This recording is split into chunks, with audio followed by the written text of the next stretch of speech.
Edmonton's live interactive television talk show, Life Talk with Wade Sorochan, welcoming your calls on a wide variety of topics that matter to you. It's your city. It's your show. Now, live from the Shaw Television Studios in Edmonton, Life Talk with Wade Sorochan. Hello and welcome to Life Talk. I'm Wade Sorochan. We are live from the Shaw TV studios in Edmonton. Life Talk is Edmonton's live interactive television talk show where you get involved in discussion on a wide variety of topics. So we want to hear from you. The lines are open for your thoughts and opinions at 780-665-5485. That's 780-665-5485. Now, later on today's program, we'll be providing some additional information on light bulbs from last week's show. I mean, we had quite the discussion and lots of information regarding the government's new regulations coming into effect next year, but we kind of ran out of time to address some questions and concerns, so my guest has emailed me some additional information that I'll share with you later. But first, we're going to be discussing a sign of spring. The roaring of motorcycles. But under a new city motorcycle noise bylaw that came into effect last year, no longer can they roar loudly. But some motorcyclists are roaring loudly against the bylaw, claiming it's discriminatory and that loud pipes are crucial for the safety of the rider, stating, "Loud pipes save lives."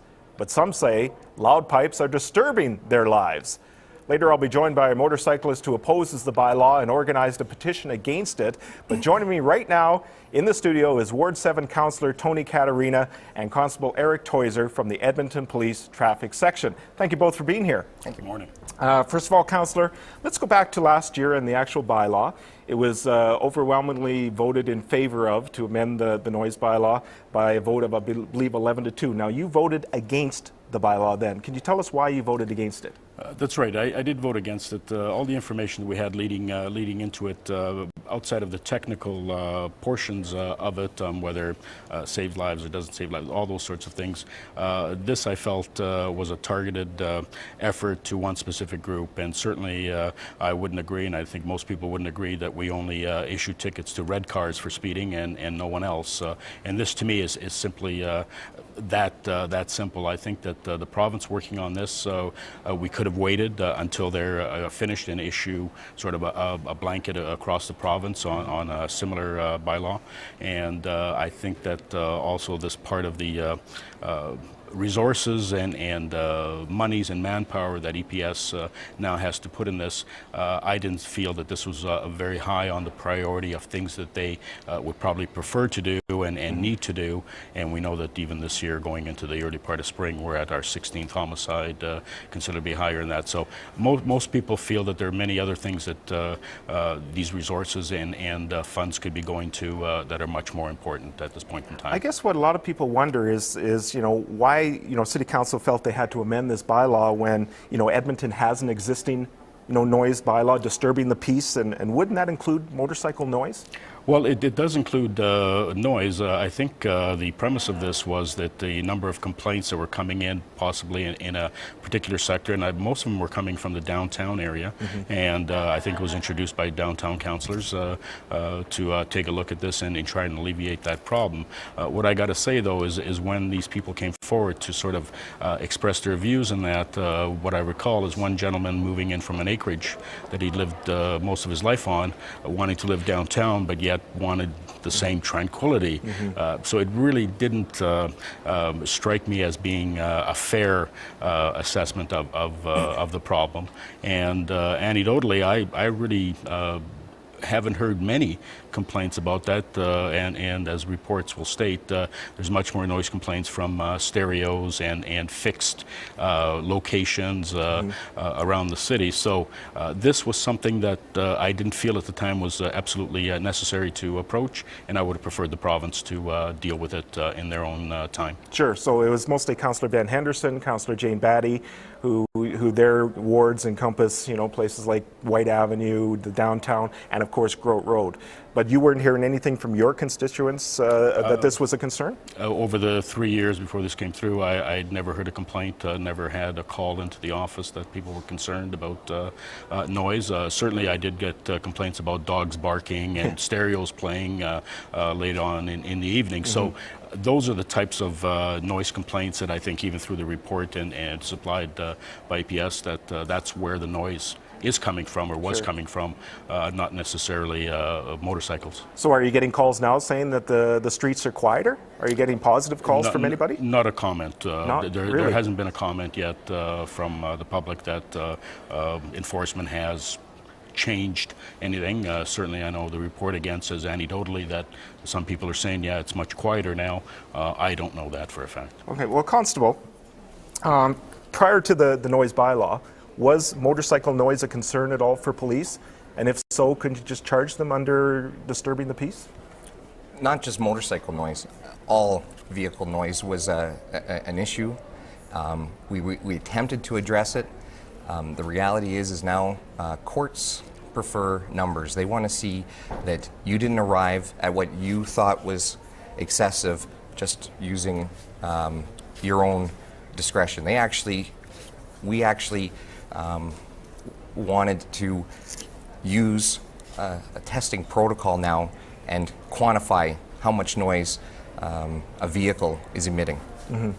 So, from an enforcement standpoint, do you see this as an effective bylaw, the way it is right now?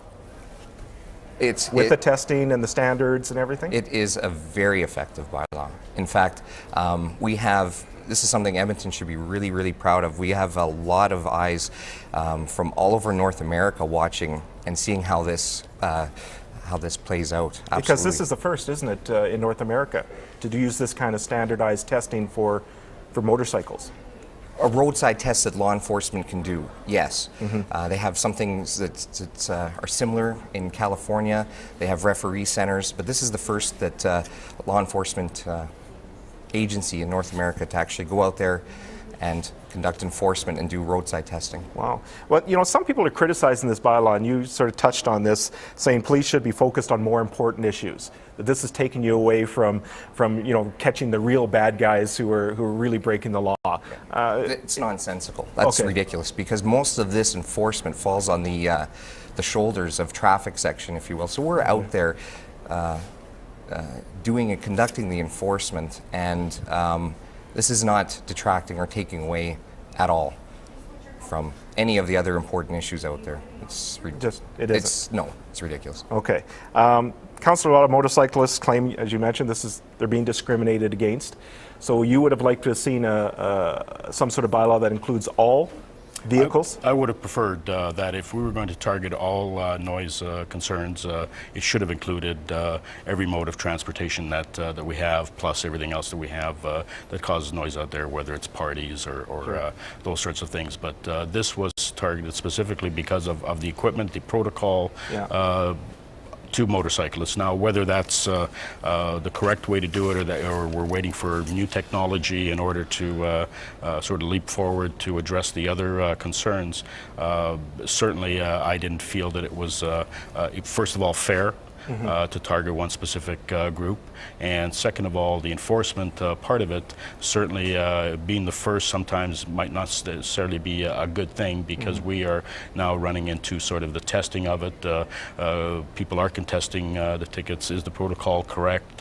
Positioning of the microphone, all those sorts of things that really should have been worked out well ahead of implementing something like this, and I'm sure that it'll get better as the years go forward. But what we've done is actually targeted a specific portion of our population and stigmatized just the fact that they ride a motorcycle, somehow they're doing something wrong. And as we mentioned before, in that the motorcycle community at Edmonton is about 12,000, and the majority of those people actually ride for recreation. They're involved in all kinds of volunteer work, using their bikes or their organizations to do that. And this wasn't, in my mind, necessary at this point in time, because the problem being a little noisy for someone is, again, it's a matter of opinion. I know for myself, I hate the sound of my one neighbor's lawnmower, but I can stand the sound of another one. And this, we're talking about noise that happens in seconds. We're not talking about a motorcycle running for 3 hours in the same location at that level. Constable, you're shaking your head. Well, the motorcycle community actually started this 6 years ago. They've demanded that law enforcement find some kind of a way to economically,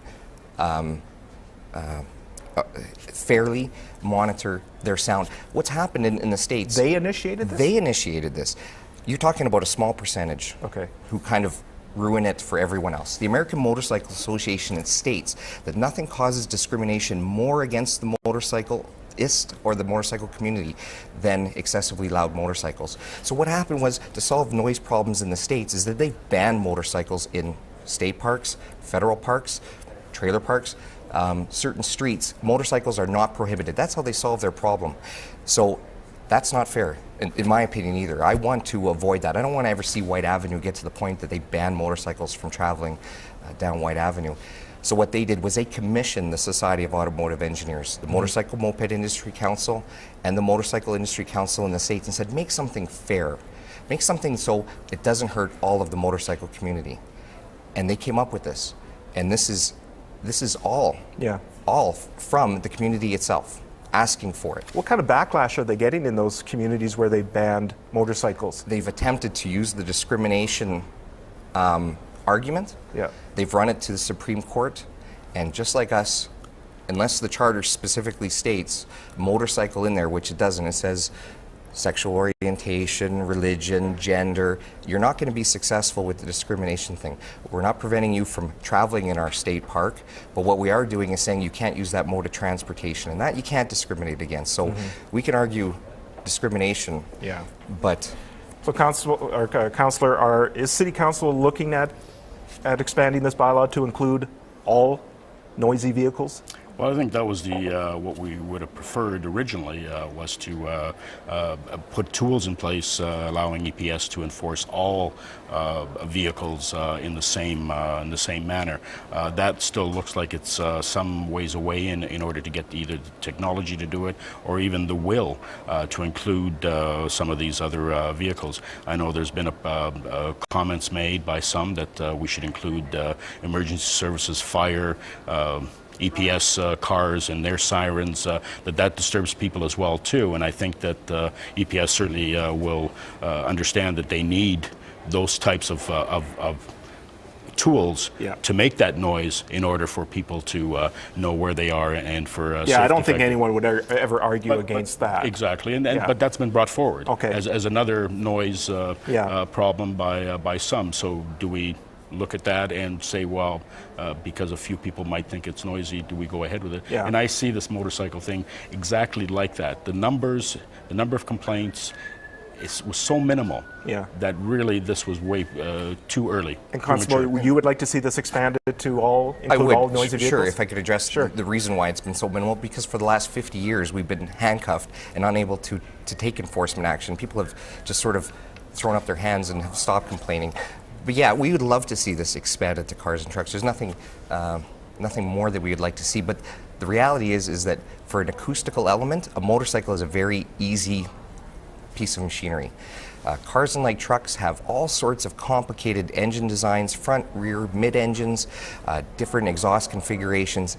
For us to be able to do this at the roadside consistently, I've read through the closest cousin of the J2825, which is the J1492. That's the actual equipment you're talking about, right? No, this is the actual testing protocol set out by the Society of Automotive Engineers. But that protocol never had law enforcement in mind. That protocol had engineering, manufacturing, engineering design in mind. And when you read through it, we're not acoustical engineers, unfortunately. They're going to have to take that, revamp it, readdress it, and bring it to law enforcement so we can do it the roadside. The reality is that there's no creature out there right now that we could look at and be able to apply directly and measure consistently all the time. Because that's just before we take a break, we were going to ask that question: that why does the noise meter equipment only register motorcycle noise and not other vehicle noise? This is what everyone said. Isn't noise noise? It does register noise. We could use that equipment. We don't have to buy a new set of equipment. Okay. But you can't because of the standards. Because of the standards. Because we could be getting just engine noise and not exhaust noise, and there is a big difference. All right. Well, we're talking about the motorcycle noise bylaw, which came into effect last year. What do you think? This is Life Talk. I'm Wade Sorochan, and we are live. So the number to call for your thoughts and opinions, 780-665-5485. That's 780-665-5485. We want to hear from you. This is the program where you have a voice and your thoughts and opinions matter. We want to hear from you. Are you for or against the motorcycle noise bylaw, and why? Is the city noticeably quieter? Especially if you live, in the areas downtown, White Avenue, Grote Road. Have you noticed a difference? 780-665-5485. We'll be back to take your calls right after this.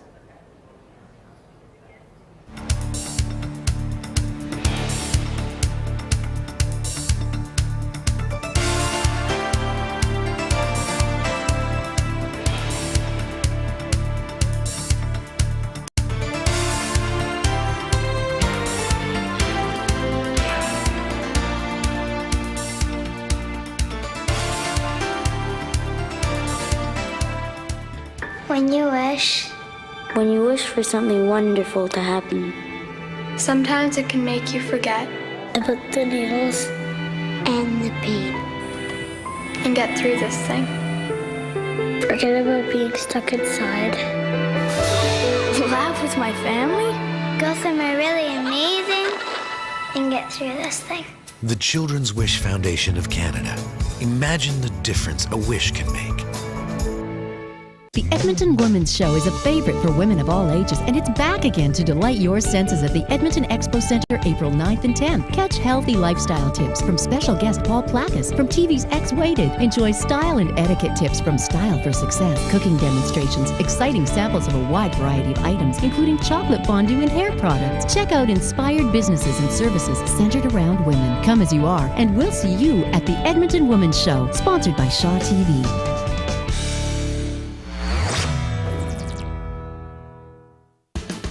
Apex Casino's Buzz on Shaw is your source for local entertainment. We've got it covered. The festivals, concerts, theater, the art scene, and more. If it's happening, we're there. Join Brad Kelly and Carly Kincaid daily as they connect you to what's happening in our local entertainment world on Apex Casino's Buzz on Shaw. Hi, I'm Rob Lullisher with Apex Casino in St. Albert, inviting you to watch Apex Casino's Buzz on Shaw, only on Shaw TV.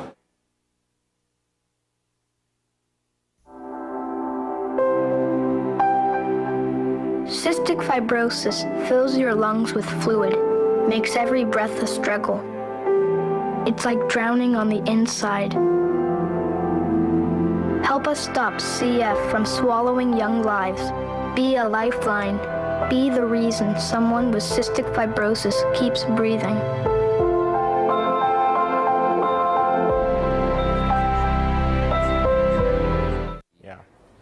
Welcome back to the program. We're taking your calls on issues that are important to you at 780-665-5485. My guests are Ward 7 Councillor Tony Caterina and Constable Eric Toiser from the Edmonton Police Service Traffic Section. And we're discussing the motorcycle noise bylaw. Are you for it or against it? And would you like to see it expanded to include all vehicles? And is the city noticeably quieter? What do you think? Give us a call. We have Bill on the line right now. Bill, welcome to the program. Oh, thank you. I just wanted to make a comment. I actually live in Leduc, and I'm a motorcycle rider, and I think the bylaw is a great idea. Okay. So why do you see it as a benefit? Well, I live kind of close to a busy road, and I noticed that late at night when trying to put the kids to bed, guys are coming back from being out in a restaurant at coffee and so on, and they come ripping through the neighborhood with these loud motorcycles and revving their engines, and it's really disruptive. So I think it's a great idea. Would you like to see this expanded to Leduc? Oh, I certainly would, yes. Leduc's been in contact with me too, and same with St. Albert, Sherwood Park. So a lot of the surrounding areas are also been in contact.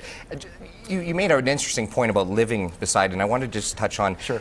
96 decibels is what we encounter routinely with our gross offending motorcycle. Our Harleys within traffic section idle around 84 decibels. Okay, so that's a 12 decibel increase, but in actuality, that 96 decibels represents 16 idling Harley Davidsons. So if you're unfortunate enough to live beside someone who likes to start it up in the morning or come home late at night, that's like having a stock Harley Davidson, 16 of them show up at your house. That's what it's equivalent to, and we come across that routinely. So on Sundays, when our White Avenue, when it's popular riding area, you have not one, but you have probably 24 of these bikes. That represents a large amount of motorcycles when you start. That really puts it in perspective, exactly. Yes. Bill, thanks for the call. Thank you. Have a great day. You too. 780-665-5485. That's 780-665-5485. You can also email comments to wadesorkin@shaw.ca. We have an email into the program from Rob, who's a Harley owner. He says, "Hello, Wade. There was no need to pass a noise bylaw since there are already laws in the books dealing with noise issues, stunting, disturbing the peace, etc. Secondly, to discriminate against motorcycles by saying they do not have the technology to target other noisy motor vehicles is a farce. A decibel is a decibel no matter where it emanates from. Our mantra is loud pipes save lives. In the first 2 years of owning my Harley with stock mufflers, I had been cut off 6 times, twice where I was forced off the road. The last 4 years with louder pipes, it has yet to happen. Coincidence? I think not. I definitely have a loud bike, but when I'm riding downtown through residential areas or late at night, I do not rev my engine to make a lot of excess noise. Bottom line, it's all about respect. I respect the environment around me while I'm riding, and I expect others to respect my use of louder pipes to keep me safe." Again, that's Rob, a Harley owner, to Wade Sorkin at shaw.ca. Well, you know, here's a rider who seems pretty respectful of his environment and not revving, you know. What? No, I didn't get that at all. I find You don't think so? I find a lot of contrary issues there, and he's muddied the water, and I don't find that at all, that he's being respectful. He even admits he's loud. Revving and operating ranges of how loud a Harley can be, that's 116 decibels during the normal operating range. Okay. Riding for hours at a time, that's not respectful to me. I have a difference of opinion. Okay, there. and now the actual bylaw is you can issue a fine at 92 decibels when idling, right? In excess of 92 decibels. In excess of 92 and in excess of 96 while operating? Correct, but we'll clarify that somewhat, is that there's 2 different types of engine configurations that we're concerned with. So certain bikes will have 100 decibels. That's sort of codified in our policy and procedure and our training, but not outlined in the bylaw, just for simplicity's sakes, to keep the bylaw fairly simple. But there are 2 different levels at the set RPM range that we're looking at. All right, I believe we have Joe on the line. Hello, Joe. Hello. Hi, welcome to the program. Hi, I'm a professional engineer, and I thought I'd make a comment on all of these topics, not just sound level meters and speed traps and all the rest of it. The facts are simply this, that most police officers and most police services are not technically competent to properly look after these things from the point of view of producing evidence in court. You look at speed traps, you look at this cash cow that's been running with photo radar.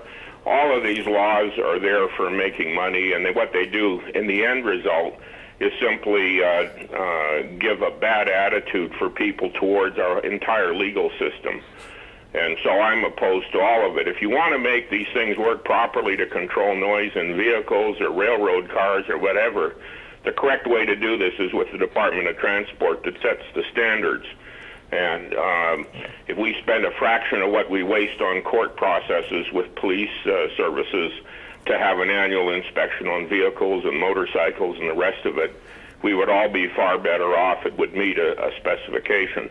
I can take to this officer you have as your guest and ask him, for example, what's the weighting of the noise that he's using? Is it white noise? Is it pink noise? What is it? Okay, we'll get it. How do you produce that into some kind of a sensible legal? How do you translate that into a sensible legal result? All right, Joe. Thank you for your call. Appreciate it. Thank you. I mean, sometimes you get a typical response with a bylaw. This is just another cash cow, and that's typical of the response you get. I'd like to respond. Yeah. Yeah.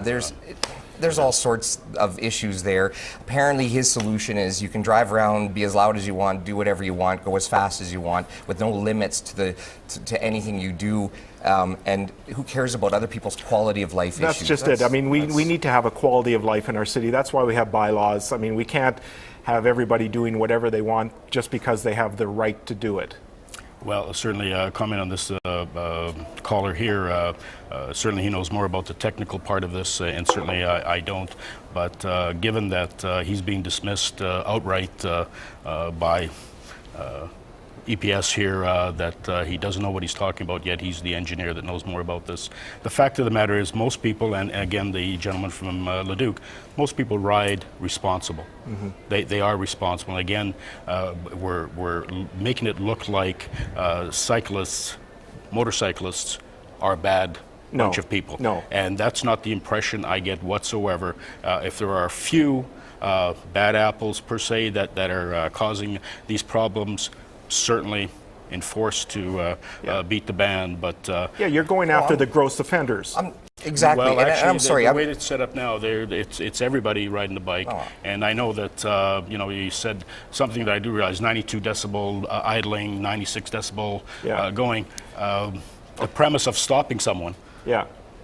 Well, how do you do that? I know that it's been mentioned before that your ears get attuned to the noise. You can tell by just listening somebody coming down the road that they're too noisy. Yeah. Constable, you're really going after the gross offenders, but argument. The counselor says, no, it's targeting everybody. Well, it's simply not true. I'll give you a bit of history. I've been riding for 20 years, member of the Harley-Davidson Owners Group, to own a Harley, member of the Blue Knights Law Enforcement Motorcycle Club. I love Harleys. I love riding. I love the riding community. I love everything about it. Mm-hmm. That is simply not true.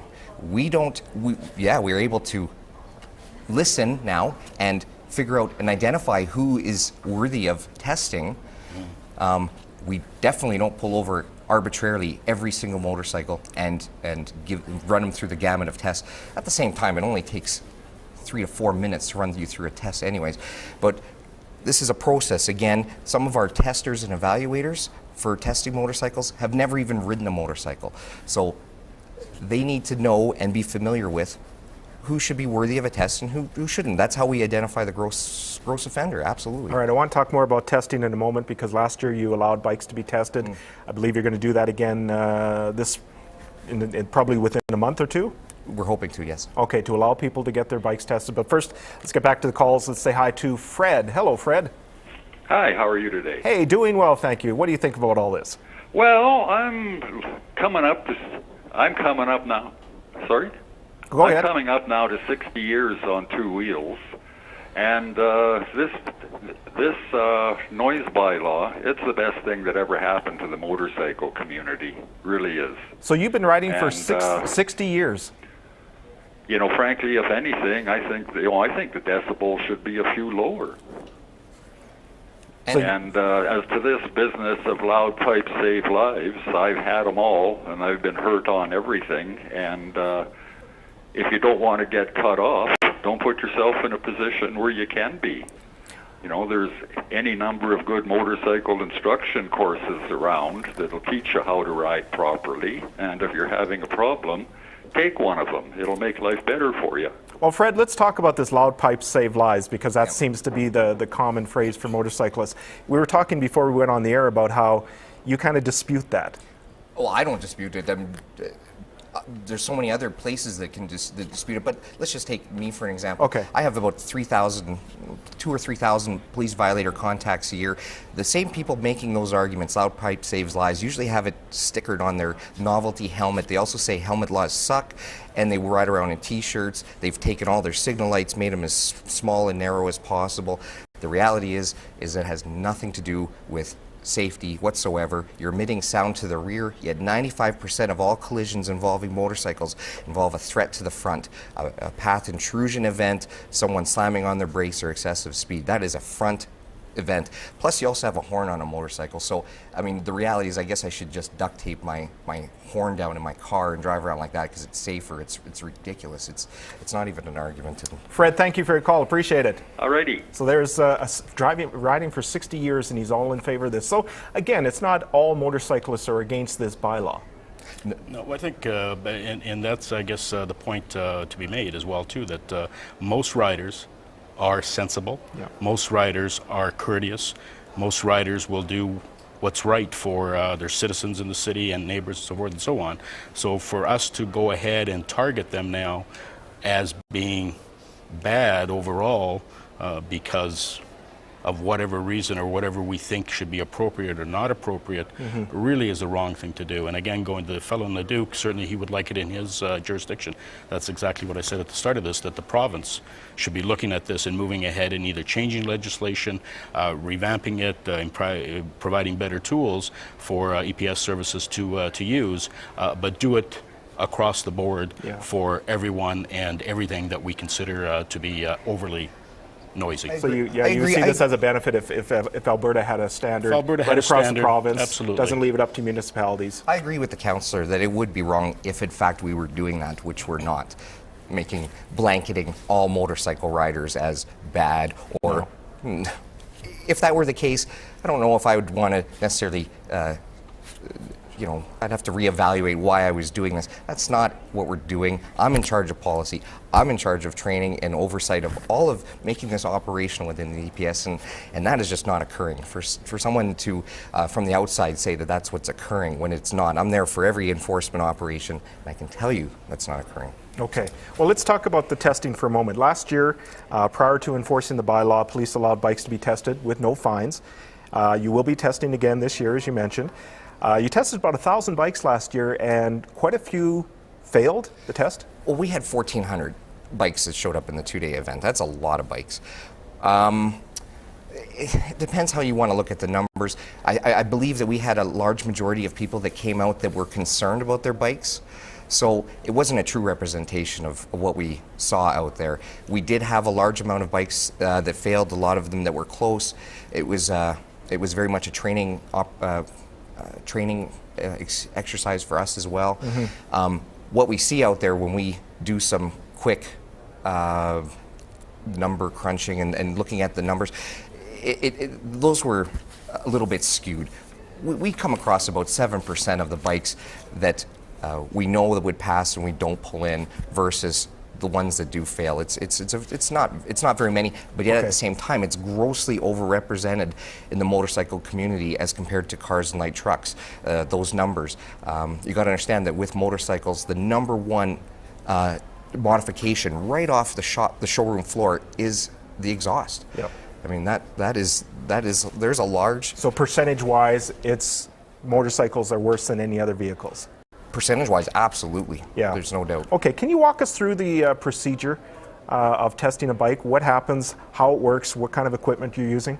Yeah, well, we've already predetermined a suitable test location. We're going to do some initial measurements of ambient noise. We're going to take some wind speed measurements. We're going to do a field calibration of our instrument.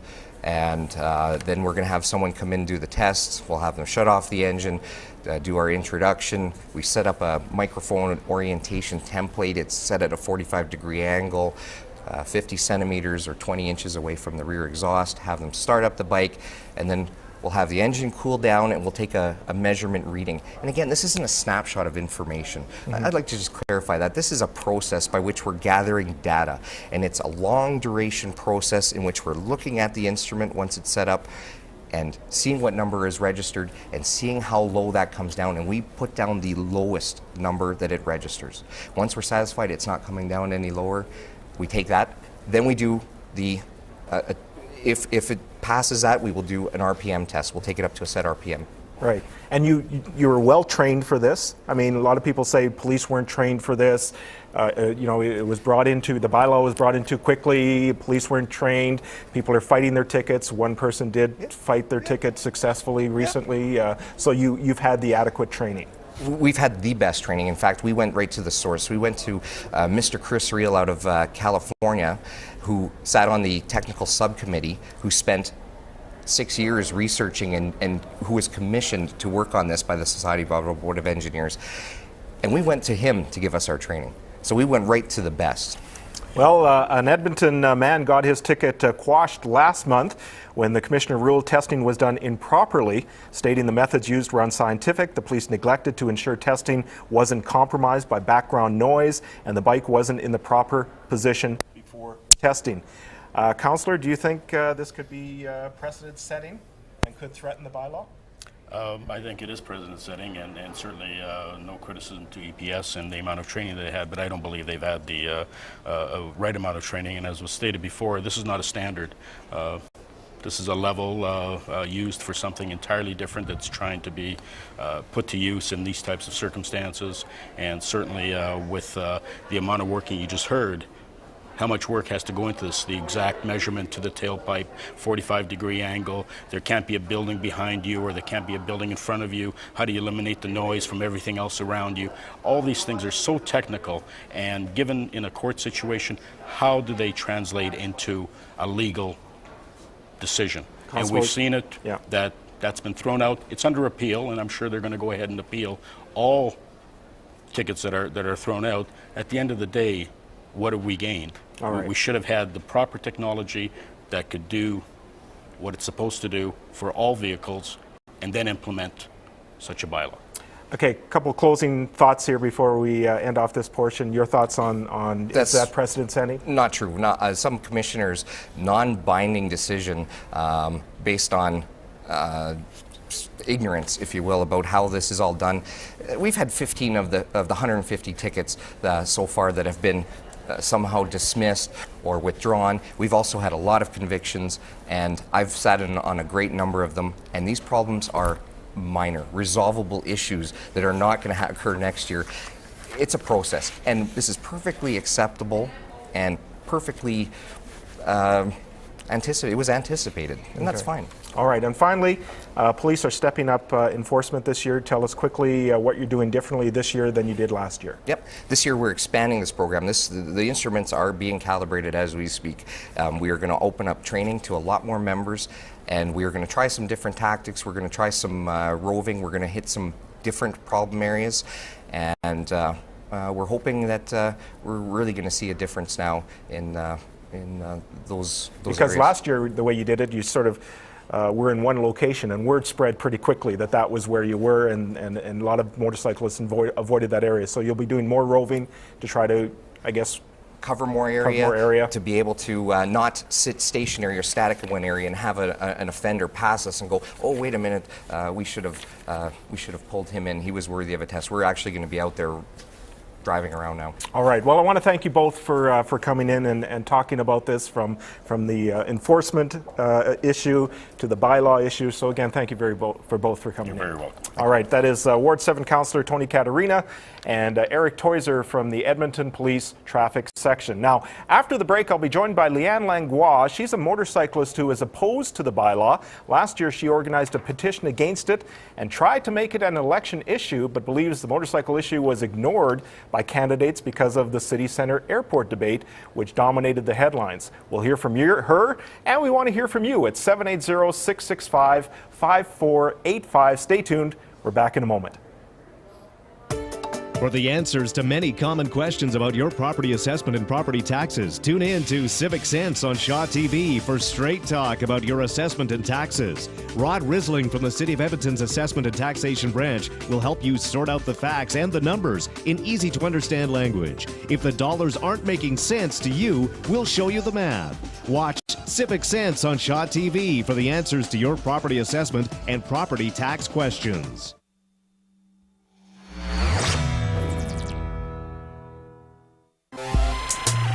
Fight violence. We fight for what's right. We fight world hunger. We fight cancer, AIDS. We fight for freedom. We can fight violence. Talk to your friends. Take a stand. The greatest change starts with the smallest act. Open your hand and fight violence. To learn more and do more, Go online to fightviolence.net.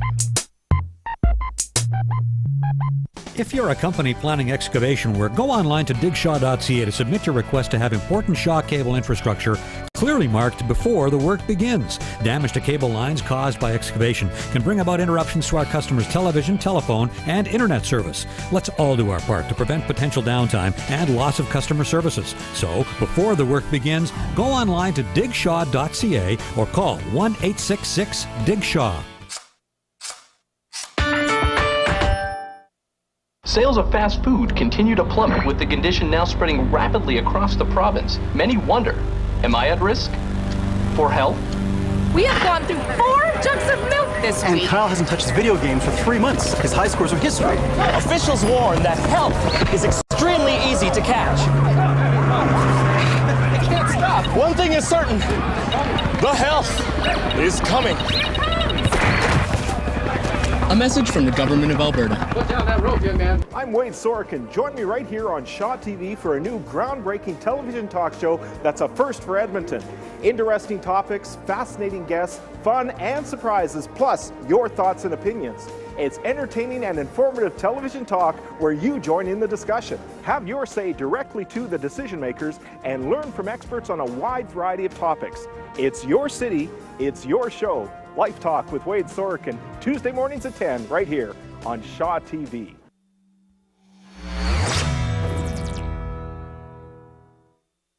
On Shaw, you'll find over 20 specialty multicultural channels representing a variety of dynamic ethnic cultures. From Russian television to Mandarin, from Korean to Bollywood, you'll find a wide range of news and entertainment from around the world. For ordering information and to get exciting news about special offers, call 780-490-3555 or go online to shaw.ca. Check out your world with over 20 specialty multicultural channels only on Shaw.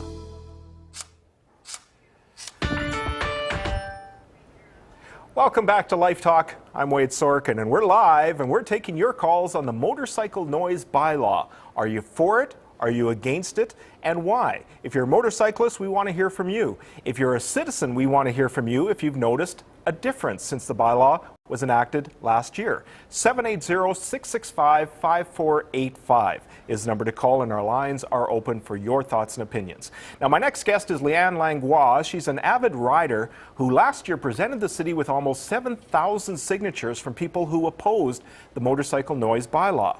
And she joins us in the studio. Leanne, welcome to the program. Thank you for having me. Now, Leanne, I know you've been here since the beginning, so you heard the councillor and the constable speak. Yeah. Before we get to your thoughts on what they said, because I'm sure you have some things to... Was taking notes. Okay, yeah, good. First of all, tell us, how long have you been riding and what are you riding? I have been riding my own motorcycle for 5 years. I ride a Triumph Speedmaster. It's a 900cc motorcycle with probably the quietest pipes you'll ever hear. I've been around motorcycles for more than half my life as a passenger with former boyfriends or friends or whatnot. Mm-hmm. So I'm quite familiar with how loud they can be and where that all stems from. So your bike has just the stock pipes on them? No, I do have a set of aftermarket pipes, but they're still well below the levels set from this bylaw that was enacted. Did you get your bike tested? No, it was tested at EcoCycle. Okay. They do testing as well. The EPS went in and talked to them about it, and they're, I think, the only bike shop in the city that is doing that. Okay. Would you suggest all owners get their bikes tested just so they know where they're at? Whether they're for or against the bylaw? I think maybe they should, but I think the other thing they should do is educate themselves on what the procedures that the police are using to do the testing are, so they can be aware of what to look for when the testing is being done. Okay. Now, see, I'm not a motorcyclist, so I don't know anything about this, but are Harley stock pipes louder than any other motorcycle out there? Yeah. I can't really form an educated opinion on that. Mm-hmm. I know that from what I understand, all stock Harleys will pass this bylaw. I am under the impression there are a couple models of other versions of motorcycles that won't pass at stock. I think one is a Ducati, but don't quote me on that because I'm not 100% sure. But stock pipes on a Harley should pass this noise bylaw. Okay. Now, do you think there are gross offenders out there who are just making definitely. noise for the sake of making noise? Definitely. I've seen them stopped at red lights on Yeah. White Ave or on Jasper and racing down the streets, but there were laws put in place beforehand that could have dealt with this problem years ago. So you still agree these people should be fined? Oh, yeah, definitely. Under the existing bylaw prior to for this sure. one? I'm not, the thing that I want to clarify is I'm not against this bylaw per se. I'm against the fact that it targets one group of people. Mm-hmm. And there are people out there with trucks and cars that are far louder than my motorcycle will ever be. And they're free to commit the same infraction without receiving the same penalty. Right. And that is the major problem with this bylaw. So do you think the city would have had a better PR campaign if they included all vehicles for right out of sure. the gate? For sure. There wouldn't be this Yeah, for issue sure. with being targeted. Yeah, exactly. Okay. Well, let's talk about what you heard from from our first half of the show. What kind of issues do you have with what was said? Well, I want to address what Constable Toiser had said about not targeting certain models of motorcycles. I have an email with a actual picture of Constable Toiser performing the test on a Harley Davidson, who he said he had just basically pulled out onto the street, therefore he was near or at idle, and at that point was pulled over immediately. The picture of the decibel reader reads 88.9. Mm-hmm. Now, he's pretty far off from even failing the idle test. Right. So why was he pulled over? He obviously, I feel there's a Harley target on there. There's definitely a cruiser target, if not Harley specific. A lot of people feel the same way, and a lot of people are making comments about that. Okay. Before you go on, let's take a caller. We have Carol on the line. Hello, Carol. Hi. Yes, I agree with the bylaw, but I live on a main street, and there's cars that are louder than most bikes. So you would like to see this bylaw include all vehicles? Yeah, the muscle cars and stuff like that are louder than bikes. Yeah. Now, have you ever complained to the city about the noise? Yes, And what kind of response did you get? they don't do anything. Really? Yeah. So do you think now with this motorcycle noise bylaw, you're going to see a difference? Have you noticed a difference at all? No, I haven't. Not at all. Not since last year. You've noticed no difference in noise. No, I haven't. I find that odd because of the fact that in my experience riding around the city, because I'm one of the safe people with my quiet bike, I saw a significantly drastic lower number of bikes on our streets last summer. And so if the noise hasn't changed by a few people who have made that comment, Tony Caterina had mentioned his constituents don't see a change in that either. There's no change in my neighborhood. I know there's no change on the south side. Where's the problem? Yeah. Obviously, if the noise hasn't lowered, then there's still a problem with noise. Yeah. So, and Carol, you're saying there still is a problem with noise. Yes, there is. Yeah. But it's not mostly the motorbikes. No. It's the ones that have these muscle cars. Sure. And a lot of times these muscle cars have very loud stereos in them as well. And what do you hear? You hear that. Oh, you hear the boom, boom, the boom, boom, you hear the boom, bass. hi. Exactly. Carol, appreciate your comments. Thank you very much. Okay, thank you. 780-665-5485. Like Carol says, she hasn't noticed a difference. She says, muscle cars are even worse than motorcycles. What's your experience? Have you noticed a difference? Do you agree with this bylaw? Do you think it is targeting just motorcyclists? 780-665-5485. Now, if you've noticed a lower number of bikes in Edmonton, how is that affecting, a lot of motorcycle organizations do a lot of charity work. Mm-hmm. How is that affecting charity work here in Edmonton? I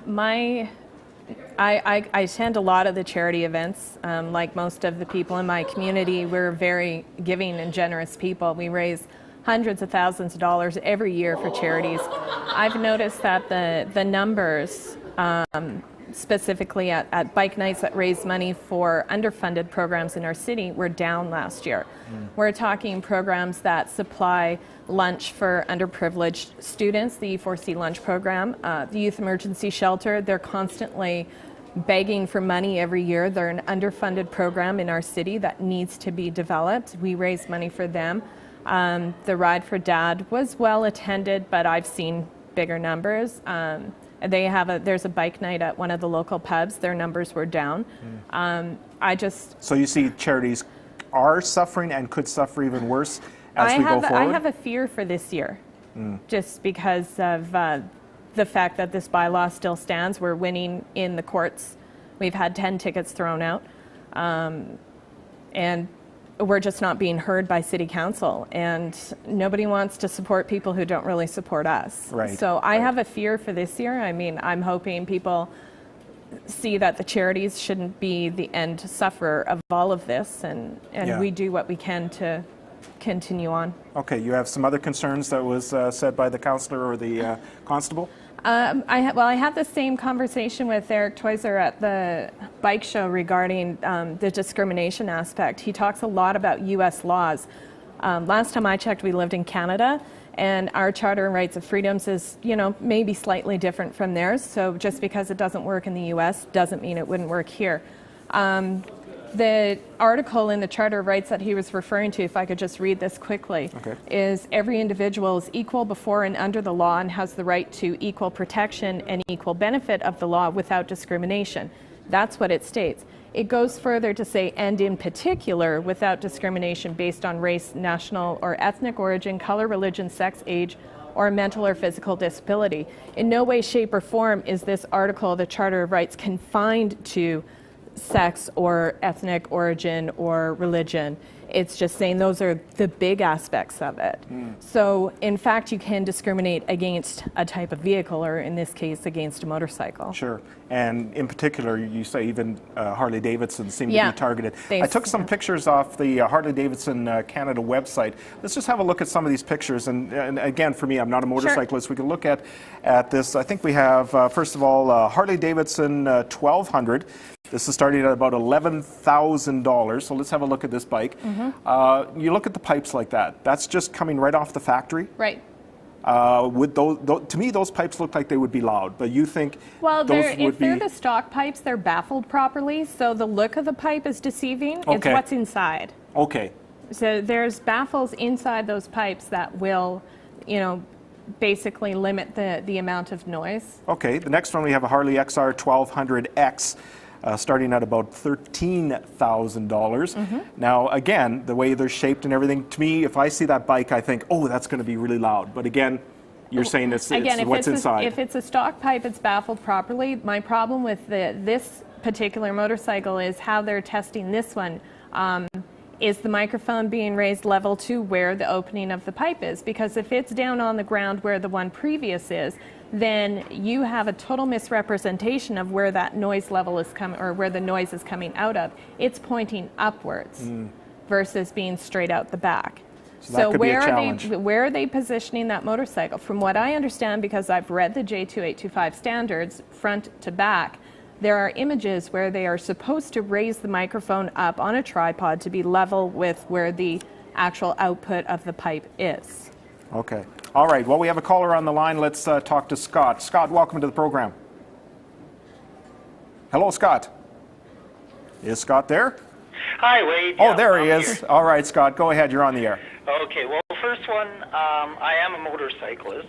So I have two motorcycles. One is stock, which is a Yamaha V-Star 1100. And I would assume would pass the test. I've never, tried the test to see if it would. But my problem, again, as everybody, is that it just goes towards motorcyclists, and I think it should encompass everything. I missed the first half of your show. Did they explain why it's only motorcycles? It's just because the standard of testing right now, it's not the equipment. The equipment could be expanded to other vehicles, but it's just the standard of testing is what is just for the motorcycles right now. So City Council is looking at expanding the bylaw to include all vehicles. Did they say when they were thinking of expanding it? No, not particularly. I have some information. My comment is I think they should have held off till they could do the whole thing. I think a lot of people agree with you, Scott, that it would have been a better PR campaign, and motorcyclists wouldn't feel singled out for this. Because I know with my other motorcycle, I'm chopping it out right now, and I got straight pipes on it, so it would not pass. I'm sure of that when I'm done with it. So overall, Scott, you're in favor of a noise bylaw that includes all vehicles? Yes. All right, appreciate the call. Thank you. Okay, thanks. And similar to what you're saying, yes. Yeah, from what I understand, when this whole thing first started, when the bylaw was passed, Dave Teal had immediately filed a motion to have it expanded, which Councillor Sohi had seconded, and the majority of council passed. That initial report, according to the records, the documentation from City Hall, was due in September. Now, we have an election, so it got put by the wayside. And the second report was supposed to be due in March, and we're in April. So I'm not really quite sure when that report is going to happen, but I was told by Constable Toiser at the bike show that the expansion is not going to happen because the testing is too intricate for the EPS to replicate properly. So I'm waiting for the final answer on that one. Okay, so where are you at right now? You had your petition drive last year. Were you satisfied with the results? I was hoping for a little more, of course. Okay. I mean, you're always but we did have a lot of support from the non-riding community right on White Ave, which actually surprised me because that's supposed to be the problem area. Yeah. So right now we're educating everybody on what to look for when the testing is being done. Make sure you have video and pictures of the surrounding areas as well as the testing being performed. We've recently found out and had confirmation from insurance companies that revving can cause damage to your motorcycle, as well as there's a potential of it being knocked over. That's not covered through your insurance. So there's that little issue of the police touching your bike could end up in a lawsuit somewhere.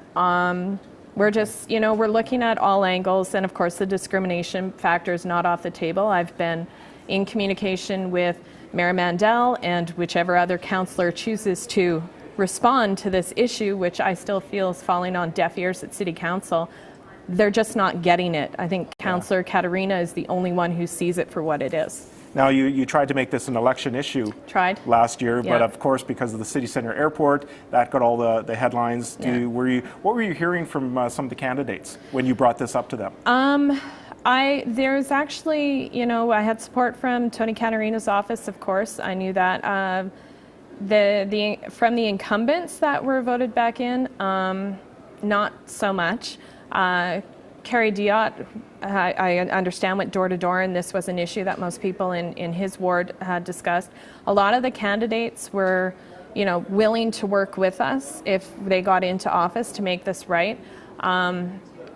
But it just didn't happen. I know in the two wards that had no incumbents running, Dave Loken got in Ward 3, I believe it is, and I have an email from him from prior to the election happening, him stating that he would do what he can to help us because he felt it was discriminatory.